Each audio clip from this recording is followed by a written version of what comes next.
Hello बच्चों, स्वागत है आपका केवी इंस्टीट्यूट मुंडावर द्वारा संचालित यूट्यूब चैनल कर्म विद्या मंदिर पे। तो बच्चों, आज की वीडियो में हम बात कर रहे हैं कक्षा 12 भौतिक विज्ञान चैप्टर नंबर 4 विद्युत धारिता।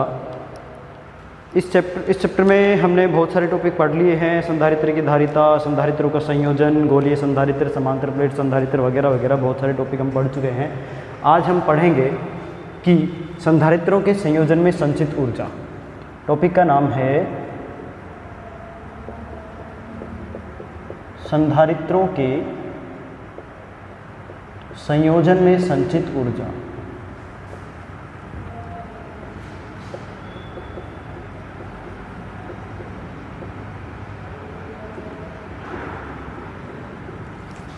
आपने बच्चों दो प्रकार के संयोजन पढ़े हैं, श्रेणी क्रम संयोजन और समांतर क्रम संयोजन। मैं बारी बारी से वन बाय वन पहले मैं लेता हूं श्रेणी क्रम संयोजन के लिए। आप ये मान लो कि n संधारित्र जिनकी धारिताएं क्रम से C1, C2, C3 से लेकर Cn तक है, श्रेणी क्रम में जुड़े हुए हैं। ठीक है, n संधारित्र जिनकी धारिताएं C1, C2, C3 से लेकर Cn तक है, श्रेणी क्रम में जुड़े हुए हैं।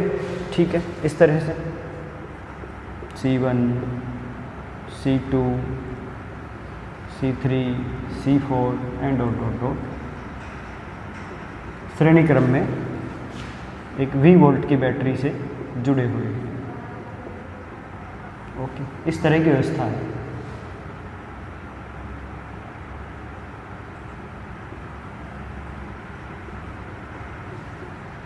ऐसे, ठीक। यहाँ से धारा प्रवाहित होगी इस दिशा में, ऐसे, फिर ऐसे, माना I धारा प्रवाहित हो रही है। तो जैसे ही आप धारा प्रवाहित करेंगे, ये वाले संधारित्र की पहली प्लेट धन आवेशित हो जाएगी, ये धन आवेशित हो जाएगी, ये ऋण आवेशित, फिर ये धन आवेशित, ये ऋण आवेशित, फिर ये धन आवेशित, ये ऋण आवेशित, ये धन आवेशित, ये ऋण आवेशित, ये वाली प्लेट धन आवेशित, ये ऋण आवेशित हो जाती है। ऐसे होगा। चूँकि श्रेणी क्रम में प्रत्येक संधारित्र पर धारा का मान एक समान, तो आवेश का मान भी एक समान होगा। माना इस पे प्लस Q आवेश है तो इस पे भी Q आवेश होगा। संधारित्र पे मैं एक ही आवेश लिख देता, तो इस पे Q, इस पे भी Q, इस पे भी Q, इस पे भी Q, इस पे भी Q। सभी संधारित्रों पर श्रेणी क्रम में समान आवेश होगा। और इन सभी संधारित्रों की तुल्य धारिता CS है। माना संयोजन की तुल्य धारिता, संयोजन की तुल्य धारिता बराबर है CS। श्रेणी क्रम संयोजन में सभी की तुल्य धारिता मैं क्या मान लेता हूं? CS है। ठीक है, तो फॉर्मूला क्या होता है? 1/CS बराबर 1/C1 plus 1/C2 plus 1/C3 and dot dot dot plus 1/Cn। ठीक है, ये हो जाएगा 1/C1 प्लस 1/C2 से लेके 1/Cn तक। ऊर्जा ज्ञात करेंगे। संयोजन में संचित ऊर्जा, संयोजन में संचित कुल ऊर्जा U बराबर, संयोजन में संचित कुल ऊर्जा का मान ज्ञात करने के लिए हमें इन सभी की कुल ऊर्जा, अलग अलग ऊर्जाओं का योग कैसे करेंगे? देखो, संयोजन संचित कुल ऊर्जा, मैं कुल ऊर्जा का मान निकाल रहा हूँ, जो कि एक संधारित्र माना मैंने जिसकी तुल्य धारिता है CS। उसके लिए फॉर्मूला क्या हो जाएगा? 1/2 Q²/CS। ठीक है, 1/2 Q²/2C मैंने फॉर्मूला करवाया था ऊर्जा ज्ञात करने का, Q²/2C उस फॉर्मूले से। इसमें चूंकि आवेश समान है, इसलिए आवेश की वैल्यू के रूप में ऊर्जा का फॉर्मूला लिखेंगे। ठीक है, आवेश के रूप में ऊर्जा का फॉर्मूला लिखेंगे हम यहाँ पे। तो बच्चों, ये ऐसे हो गया Q²/2 इंटू 1/CS, इस तरह से लिखा जा सकता है। तो 1/CS की वैल्यू तो ये है, यहाँ पे रख लेते हैं Q²/2 into 1/C1 1/C2 and dot dot dot plus 1/Cn। ऐसे मल्टीप्लाई करिए अंदर सबको, q²/2c1 plus q²/2c2 plus q²/2cn। ऐसे कुल ऊर्जा का फॉर्मूला ये हो गया। ठीक है, दिख रहा है आपको?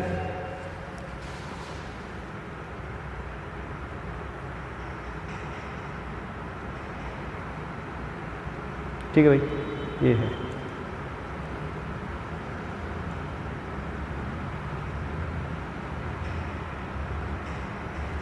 इस तरह से आप लिख सकते हैं। चूंकि q²/2c1 ये ऊर्जा है संधारित्र 1 के लिए। अगर मैं केवल इस संधारित्र की ऊर्जा ज्ञात करना चाहूँ इसकी, जिसमें आवेश q है, धारिता c1 है ना, और तो ऊर्जा क्या हो जाएगी इसकी ऊर्जा हो जाएगी u1 बराबर q²/2c1। इसी प्रकार u2 बराबर क्या होगा, u2 बराबर हो जाएगा q²/2c2। इसी प्रकार un बराबर क्या होगा, q²/2cn। मतलब कि ये सभी संधारित्रों की अलग अलग ऊर्जाओं का योग है ये। तो आप इसको लिख सकते हो ऐसे, इस प्रकार चूँकि q²/2c1 ये तो है संधारित्र c1 की ऊर्जा, q²/2c2 ये है संधारित्र 2 की ऊर्जा। इसी प्रकार q²/2cn ये है संधारित्र n की ऊर्जा। ठीक है, ओके।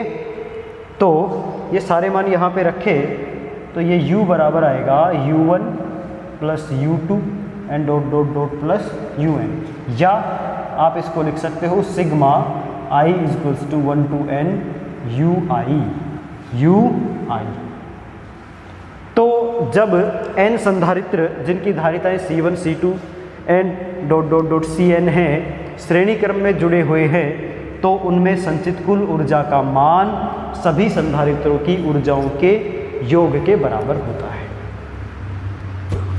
सभी संधारित्रों की ऊर्जाओं के योग के बराबर होता है। समझ आया आपको?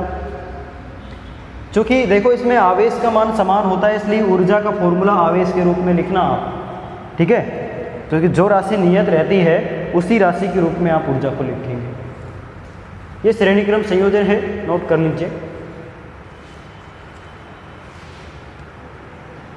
चलते हैं नेक्स्ट पार्ट की ओर, इसके दूसरे पार्ट की ओर।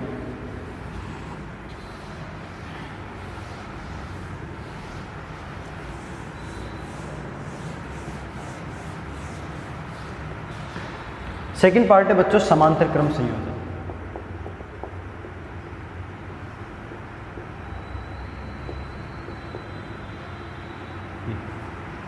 मान लेते हैं कि भाई n संधारित्र हैं जिनके धारिताएं c1 c2 से लेकर cn है और वो समांतर क्रम में जुड़े हुए हैं। ऐसे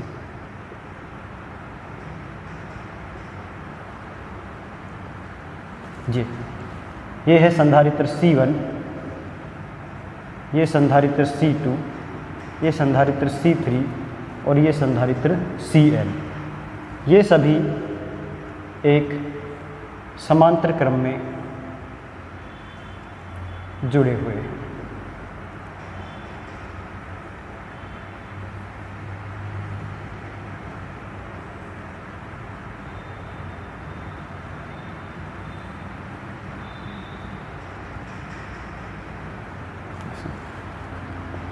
ए और बी पॉइंट पे इनसे एक बैटरी संयोजित की गई है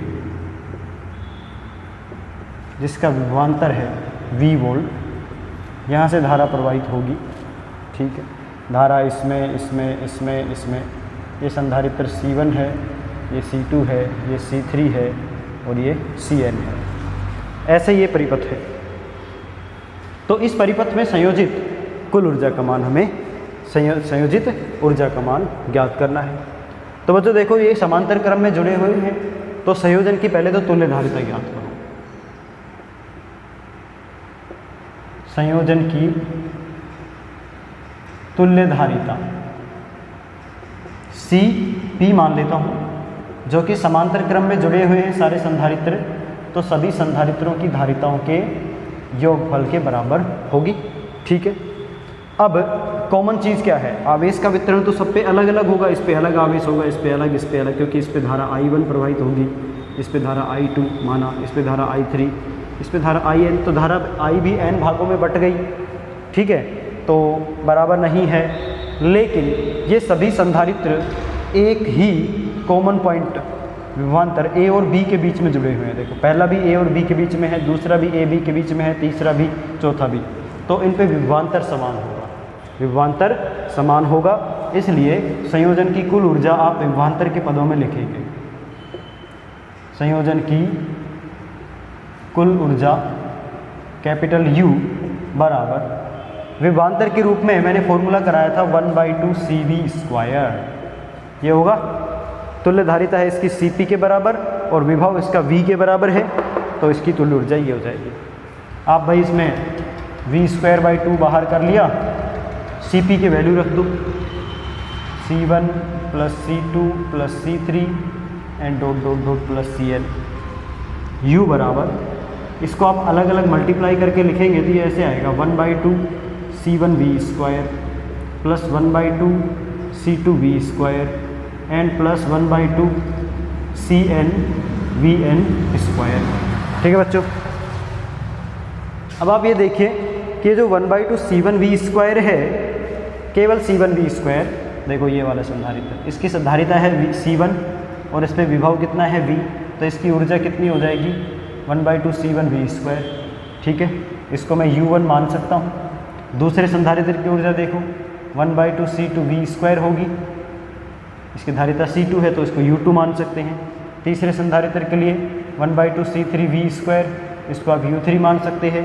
nवें संधारित्र के लिए 1/CnV², इसको आप UN मान सकते हैं।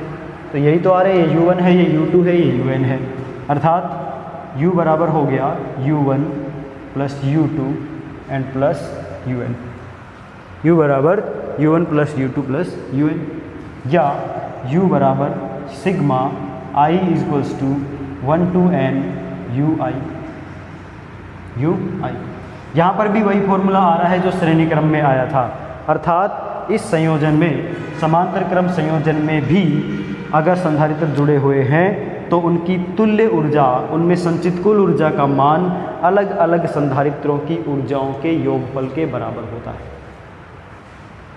तो नतीजा ये निकला बच्चों कि संयोजन चाहे कैसा भी हो, श्रेणी क्रम में जुड़े हों चाहे संधारित्र या समांतर क्रम में जुड़े हों, उनमें संयोजित कुल ऊर्जा का मान उन सभी संधारित्रों की अलग अलग ऊर्जाओं के योगफल के बराबर ही होगी। ठीक है ना, सभी संधारित्रों की ऊर्जाओं के अलग अलग योगफल के बराबर ही होगी, नोट कर लीजिए। चलिए बच्चों, अब चलते हैं नेक्स्ट टॉपिक की ओर। अगला टॉपिक आपका ये रहा, आवेशित चालकों के संयोजन से आवेशों का पुनर्वितरण तथा ऊर्जा हानि। यानी कि दो आवेशित चालकों को जब संयोजित कर दिया जाएगा तो आवेशों का पुनर्वितरण किस अनुपात में होता है, किस दर में होता है, तथा क्या आवेशों के पुनर्वितरण होने से ऊर्जा हानि भी होती है, और अगर होती है तो कितनी ऊर्जा हानि होती है, ये सब हम अध्ययन करने वाले हैं इस टॉपिक में। इसके लिए देखिए कि आप एक बात तो अच्छी तरह जानते हैं कि जब दो आवेशित चालक जो अलग अलग विभव पे हैं, एक का विभव अलग है दूसरे का अलग है, उनको जब संयोजित करेंगे, जब दो आवेशित चालक जिनका विभव अलग अलग है जब उनको संयोजित करते हैं तो संयोजन के कारण उन पे आवेशों का स्थानांतरण शुरू हो जाता है। आवेशों का स्थानांतरण होता है अधिक विभव वाले चालक से कम विभव वाले चालक की ओर, और तब तक स्थानांतरण होता है जब तक दोनों चालकों का विभव समान नहीं हो जाता। ये इंपॉर्टेंट बात है भाई, चालकों पर आवेश का स्थानांतरण कब तक होगा, जब तक दोनों चालकों पर विभव समान नहीं हो जाता है। जैसे ही विभव समान हो जाएगा आवेश वितरण रुक जाता है। उस स्थिति में चालक पे जो विभव पाया जाता है, दोनों चालकों पर जो विभव होगा उसे बोलते हैं उभयनिष्ठ विभव, और वही हमें ज्ञात करना है। देखिए बच्चों, ये दो चालक हैं, इनको कुचालक स्टैंड पे रखा है।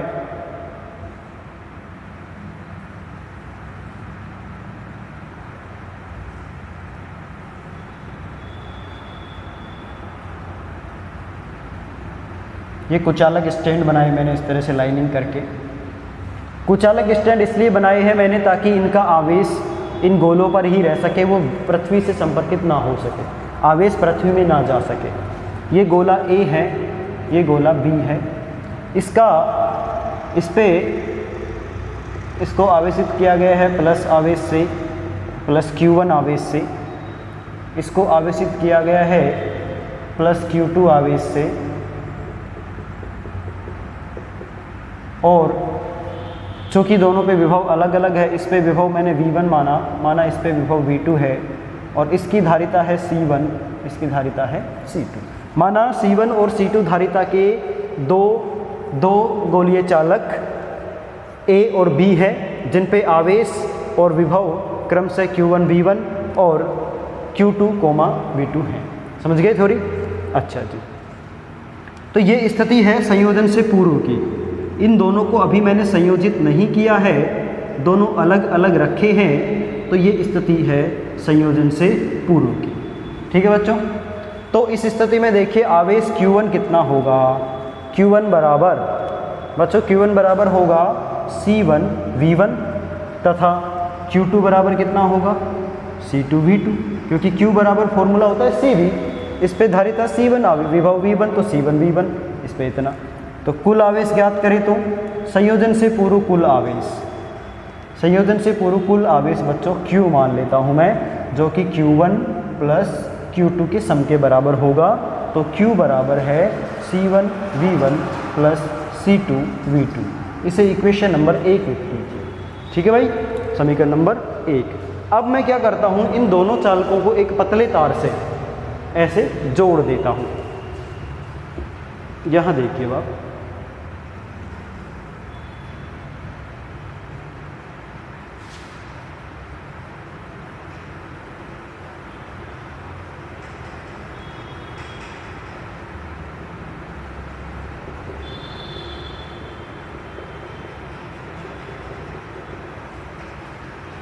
एक पतला तार लेके, ये चालक तार है,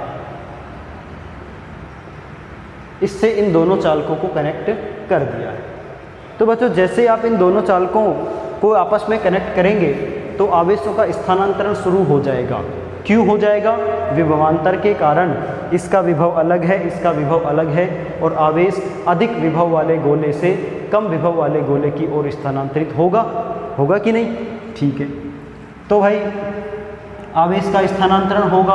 आवेश के स्थानांतरण होने के बाद धारिताओं में तो कोई फर्क नहीं पड़ेगा, इसकी धारिता तो C1 थी तो C1 ही रहेगी, धारिता C2 तो C2 ही रहेगी। लेकिन इस पे विभव का मान बदल जाएगा।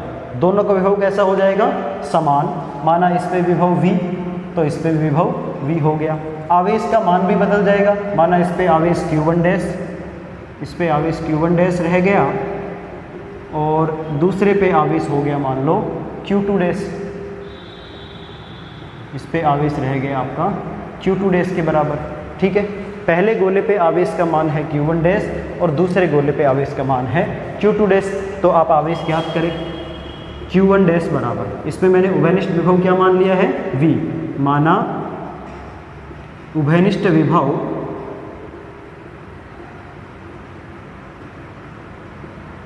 V है। ठीक है, ओके। तो संयोजन के बाद, ये संयोजन के बाद की स्थिति है सारी। संयोजन के बाद उभयनिष्ठ विभव V है, तो भाई Q1 डैश, Q1 डैश का फॉर्मूला क्या आएगा? C1V तथा Q2 डैश बराबर C2V। कुल आवेश Q डैश मान लेता हूँ मैं, बराबर होगा Q1 dash plus Q2 dash, या Q डैश बराबर C1V plus C2V, equation number 2। ठीक है बच्चों, इतना समझ में आया आपको कि दोनों पे संयोजन से पूर्व और संयोजन के बाद का आवेश हम इस तरह से नोट कर लेंगे। अब आप देखेंगे कि ऊर्जा संरक्षण का नियम लागू होगा। कौन सा नियम? ऊर्जा संरक्षण नियम, आवेश संरक्षण नियम। आपने पहले चैप्टर में पढ़ा है आवेश हमेशा संरक्षित रहता है, आवेश संरक्षण नियम। आवेश सदैव संरक्षित रहता है, न तो उत्पन्न किया जा सकता है न नष्ट किया जा सकता है, तो अर्थात आवेश संरक्षित रहता है। आवेश संरक्षण नियम से संयोजन से पूर्व आवेश और संयोजन के बाद का आवेश भी बराबर रहना चाहिए इस निकाय का। इन दोनों गोलों का संयोजन से पूर्व आवेश ये था, संयोजन के बाद में आवेश ये है, तो ये बराबर रहेगा। तो हम लिखेंगे संयोजन से पूर्व आवेश बराबर होगा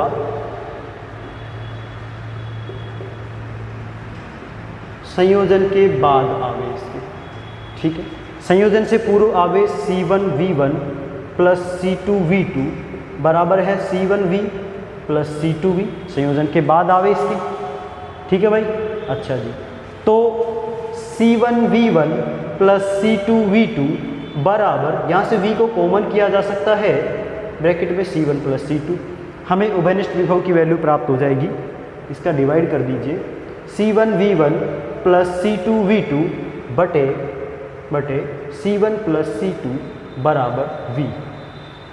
दिस इज इक्वेशन नंबर 3। ये उभयनिष्ठ विभव ज्ञात करने का समीकरण है। ठीक है बच्चों, इतना नोट करिए, आगे लिख रहा हूँ फिर मैं। ओके, हो गया, देखिए आ गया। तो ये उभयनिष्ठ विभव की वैल्यू आई आपकी C1V1 plus C2V2 by C1 plus C2। आगे की बात करें तो हम देखेंगे, ओके, सॉरी फॉर डिस्टर्बेंस। अच्छा, पुनर्वितरण के पश्चात देखो, पुनर्वितरण के पश्चात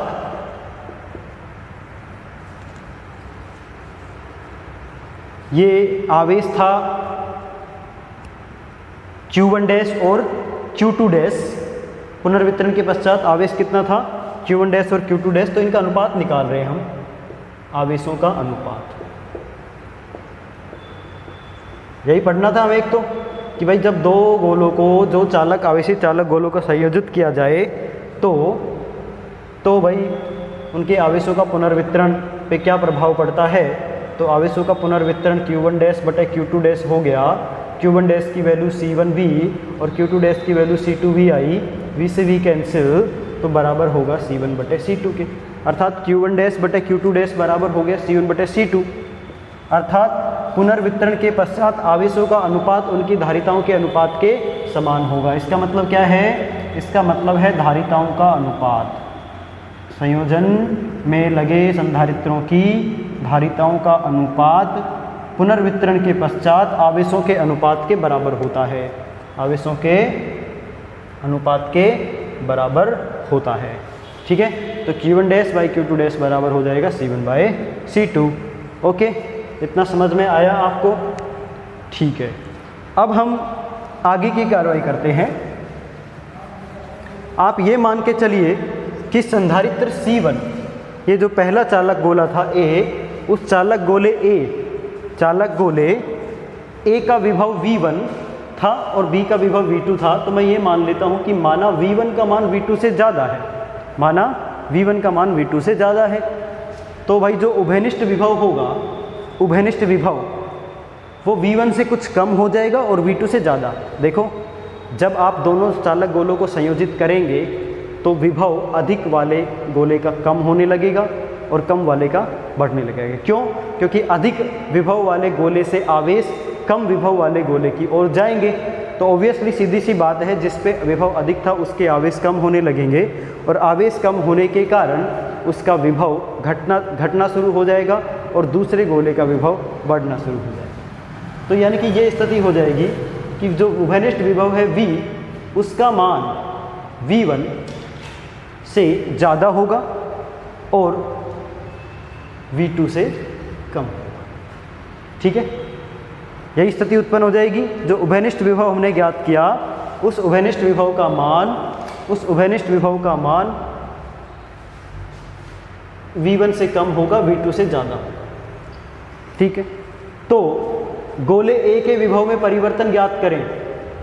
गोले A के विभव में परिवर्तन गोले ए के विभव में परिवर्तन कितना आएगा, डेल्टा V1, ठीक है। पहले उसका विभव कितना था V1, अब उसका विभव कितना हो गया V, तो भाई डेल्टा V1 बराबर हो जाएगा V1 माइनस V।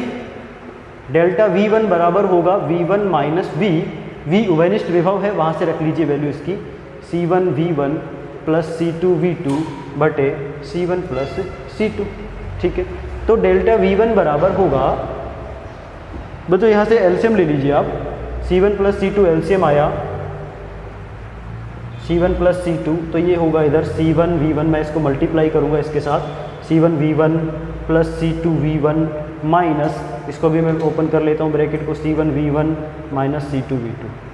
देखो ये मैंने थोड़ा सा डायरेक्ट स्टेप यूज़ किया है, मैंने C1 प्लस C2 लघुत्तम लिया, C1 प्लस C2 को V1 से मल्टीप्लाई करूँगा तो ये दोनों स्टेप्स आएंगी, और माइनस ब्रैकेट ओपन करते ही ये स्टेप्स आएंगी। C1V1 से C1V1 कैंसिल आउट हो गया, कैंसिल आउट होने के बाद डेल्टा V1 बराबर इधर बचा C2V1 माइनस C2V2, यानी कि C2 common V1 minus V2 बटे C1 plus C2, okay. Delta V1 बराबर क्या आया, C2 बटे C1 plus C2 into V1 minus V2। तो ये है पहले चालक के विभव में परिवर्तन, गोले ए के विभव में परिवर्तन की वैल्यू इतनी रहेगी, ठीक है। इसी प्रकार से हम ज्ञात करेंगे गोले बी के विभव में परिवर्तन। जो गोला बी है उसको देखिए,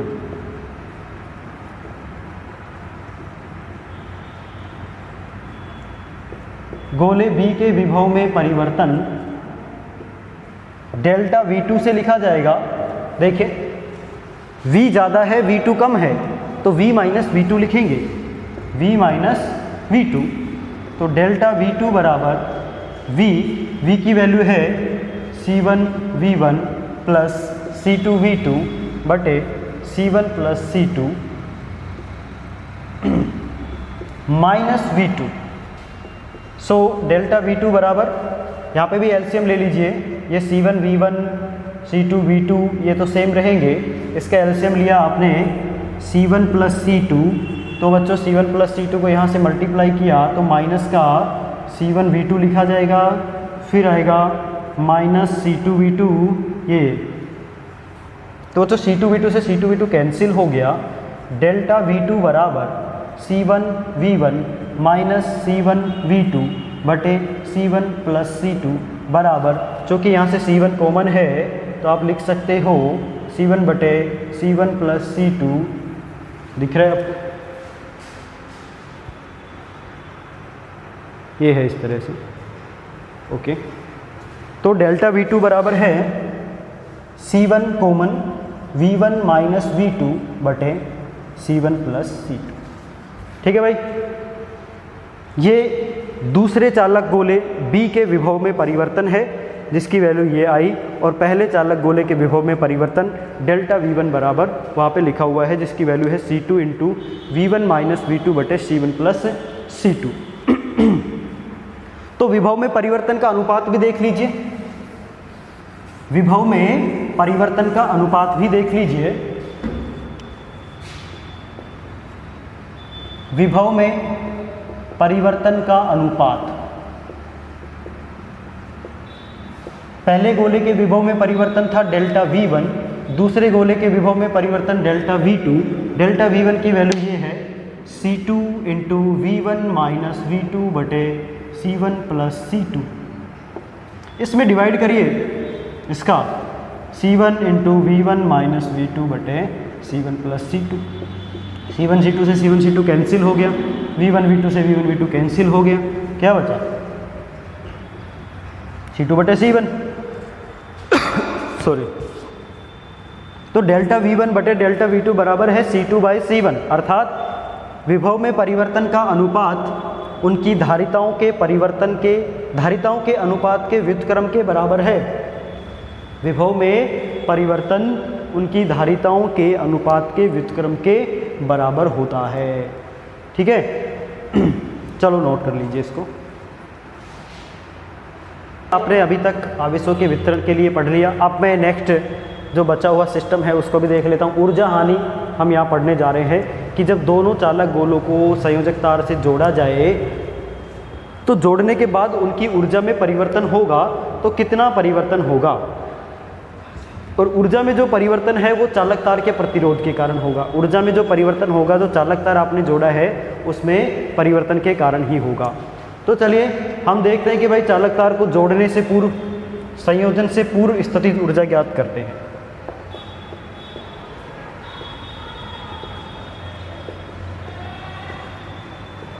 संयोजन से पूर्व स्थितिज ऊर्जा, तो संयोजन से पूर्व जो स्थितिज ऊर्जा है उसकी वैल्यू देखिए आप कि पहले संधारित्र की स्थितिज ऊर्जा क्या हो जाएगी 1/2 C1 V1 स्क्वायर, दूसरे संधारित्र की हो जाएगी 1/2 C2 V2 स्क्वायर। ये है संयोजन से पूर्व स्थितिज ऊर्जा U1। किसकी वैल्यू है ये U1 की वैल्यू, ठीक है। इसके बाद तार जोड़ने के बाद संयोजन अगर हम कर देते हैं तो चालक तार जोड़ने के बाद जो कुल स्थितिज ऊर्जा है, कुल स्थितिज ऊर्जा संयोजन के बाद स्थितिज ऊर्जा, संयोजन के बाद स्थितिज ऊर्जा U2 हो जाएगी।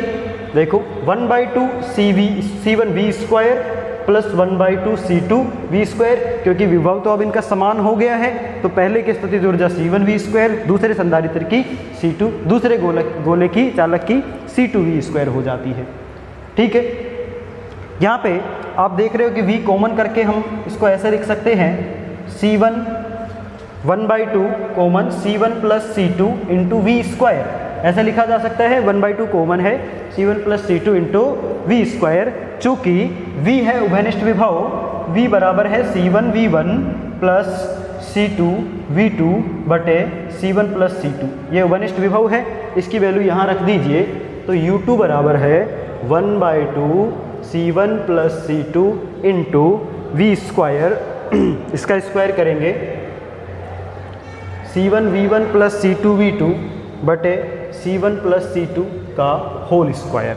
इस तरह से U2 बराबर 1/2 C1 प्लस C2, इसका होल स्क्वायर सोल्व करिए।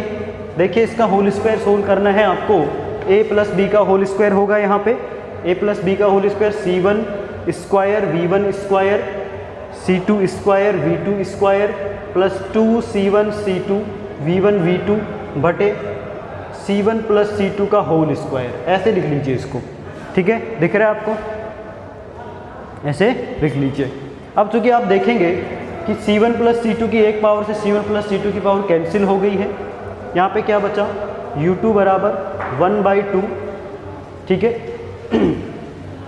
ये बचा आपके पास C1 V1 square plus C2 V2 square plus 2 C1 C2 V1 V2 बटे C1 plus C2, C1 square V1 square C2 square V2 square plus 2 C1 C2 V1 V2 बटे C1 plus C2, ठीक है। ये है संधारित्र की गोली चालकों के संयोजन के बाद उनकी कुल स्थितिज ऊर्जा, ठीक है भाई। अच्छा जी, U2 की वैल्यू आ गई है, ये U2 की वैल्यू आ गई है। तो अब आप क्या करेंगे, अब आप ऊर्जा में हानि ज्ञात करेंगे, ऊर्जा में हानि ज्ञात करेंगे। U1 और U2 की वैल्यूज आ गए तो ऊर्जा में हानि डेल्टा U से लिखेंगे। ऊर्जा में हानि को क्या लिखेंगे डेल्टा U, डेल्टा U की वैल्यू होगी U1 माइनस U2, क्योंकि U1 की वैल्यू तो ज़्यादा रहेगी U2 की वैल्यू कम रहेगी, तो ऊर्जा में हानि U1 माइनस U2 के बराबर लिखी जाएगी। तो डेल्टा U बराबर, आपने जो U1 की वैल्यू फाइंड की है, U1 की वैल्यू रख लीजिए यहाँ पे 1/2 C1 V1 स्क्वायर था प्लस 1/2 C2 V2 स्क्वायर है, ओके हाँ ये था, माइनस 1/2 ये U2 का मान है, सेम टू सेम मैं उठा के यहाँ पे लिख रहा हूँ 1/2 bracket C1 V1 square C2 V2 square plus 2 C1 C2 V1 V2 बटे C1 प्लस C2। ठीक है भाई, आप C1 प्लस C2 एलसीएम लीजिए, मल्टीप्लाई कर दीजिए इसको, C1 प्लस C2 का एलसीएम लीजिए 1/2 कॉमन, यहाँ से 1/2 यहाँ से 1/2 मैं कॉमन कर लेता हूँ। ठीक है, कॉमन कर लिया मैंने, C1 प्लस C2 एलसीएम लिया तो C1 प्लस C2 इससे मल्टीप्लाई होगा। देखो C1 को मल्टीप्लाई करेंगे तो C1 square V1 square, C2 को मल्टीप्लाई करेंगे तो C1 C2 V1 स्क्वायर हो गया। इससे मल्टीप्लाई करेंगे C1 को तो ये आएगा C1 C2 V2 square plus C2 square V2 square. ठीक है, ये तो इसका हो गया, और चूंकि इसका तो ये एलसीएम भी कट जाएगा तो यहाँ पे बचेगा minus C1 square V1 square minus C2 square V2 square minus 2 C1 C2 V1 V2, ये वाली स्टेप। तो डेल्टा U बराबर 1/2, देखिए अब C1 square V1 square cancel हो गया और C2 square V2 square cancel हो गया। ठीक है, तो क्या बचता है आपके पास C1 C2 V1 square, C1 C2 V1 square plus C1 C2 V2 square minus 2 C1 C2 V1 V2 बटे C1 प्लस C2, ये C1 प्लस C2 इसके बटे में है यहाँ पे, ये बचा आपके पास। ठीक है भाई, इसमें से आप C1 C2 को कॉमन कर लीजिए, बराबर होगा 1/2 C1 इंटू C2 को कॉमन किया तो V1 square plus V2 square minus 2 V1 V2, ये फॉर्मूला है V1 माइनस V2 का होल स्क्वायर का बटे C1 प्लस C2। ठीक है, तो ऊर्जा में हानि आई 1/2 C1 C2 bye C1 plus C2 V1 minus V2 का होल स्क्वायर।